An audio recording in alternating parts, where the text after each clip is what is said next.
Everyone, good morning, welcome back to my channel. কাল থেকে এত বৃষ্টি হয়েছে, খুবই ভালো হয়ে আছে ওয়েদারটা, একটু মেঘলা হয়ে আছে। আর আমার স্নান করা হয়ে গেছে, কিন্তু আম্মা আসতে আজকেও একটু লেট করে দিয়েছে। তো এখন অনেক কাজ বাকি আছে, জলদি জলদি দিনটাকে শুরু করা যাক। এই শুনটাই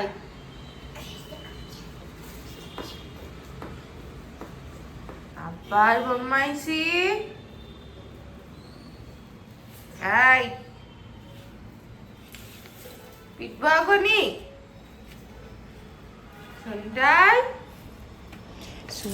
একদমই সুদীপের মতন হয়ে গেছে। কেউ কিছু বললে কোনো অ্যান্সার নেই, খালি নিজের কাজ নিয়েই ব্যস্ত।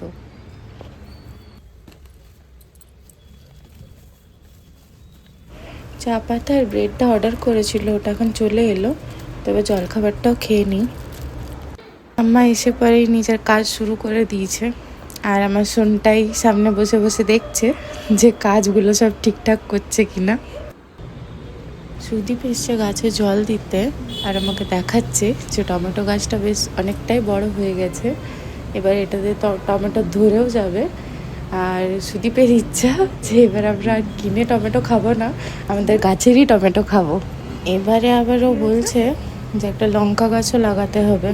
আমার তো মনে হচ্ছে এবার সুদীপ চাষবাস শুরু করে দেবে। সুদীপের ক্যাব নিচে দাঁড়িয়ে আছে, ওর এমনিতেই এত দেরি হয়ে গেছে, তার উপর থেকে আবার আইডি কার্ডটা খুঁজে পাচ্ছিল না। সোনটাই তো সবসময় আইডি কার্ডটা নিয়েই থাকে, কোথায় কোথায় রেখে দেয়। বিরাজ ওয়েট করছিল যে কখন সুদীপ বেরোবে, কারণ ও আবার সুদীপকে একটুখানি ভয় খায়।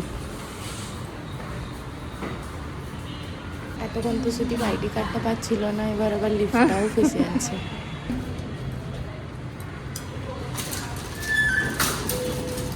টাটা।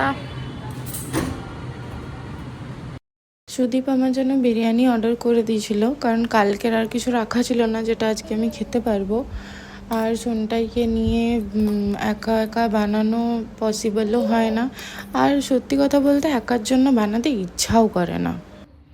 সুদীপদের অফিসে আজ সিজন অফ গিভিং ছিল, যেখানে আর্ট এক্সিবিশন ছিল আর ভীষণ সুন্দর খাওয়া দাওয়া ছিল, যেটা সুদীপ একা একাই খেয়ে নিয়েছে। আমি তো কিছু পেলাম না, শুধু শুনলাম যে টেস্ট নাকি খুবই ভালো ছিল। খাওয়া দাওয়ার জন্য মিনিমাম একটা অ্যামাউন্ট সব এমপ্লয়ির কাছ থেকে নিয়েছে। আর যে আর্টগুলো ছিল এক্সিবিশনে, সেগুলো কেউ না কেউ কিনেছে, হয় এমপ্লয়ি বা আদার্স কেউ। এর থেকে যা ফান্ড রেজ হবে সেটা কোম্পানি কোনো ওল্ড এজ হোম, কোনো অনাথ আশ্রম বা কোনো গভর্নমেন্ট স্কুল, সেগুলোতে ডোনেট করবে।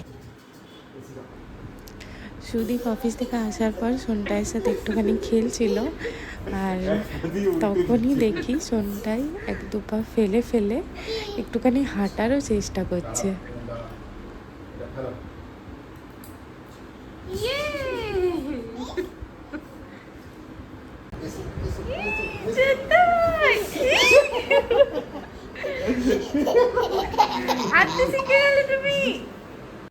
আজকে রাতে খাবারের জন্য আলু ভরা পরোটা বানাবার আছে, তো আমি আলুটাকে চাপিয়ে দিয়েছি। আর সঙ্গে কড়াইয়ে একটুখানি টমেটো কুচি, একটুখানি ধনেপাতা কুচি আর একটু লঙ্কা কুচি দিয়ে একটু নাড়াচাড়া করে সিম্পলি একটুখানি নুন দিয়ে আর আলুটাকে ম্যাশ করে নিই। আর তারপরে পুর ভরে আর পরোটাটা বানিয়ে নিলাম। আজকের ব্লগটা আমি এখানেই এন্ড করছি। তোমরা যারা আমার চ্যানেলে নতুন আছো প্লিজ সাবস্ক্রাইব করে দিও, আর ভালো লেগে থাকলে লাইক শেয়ারও করে দিও।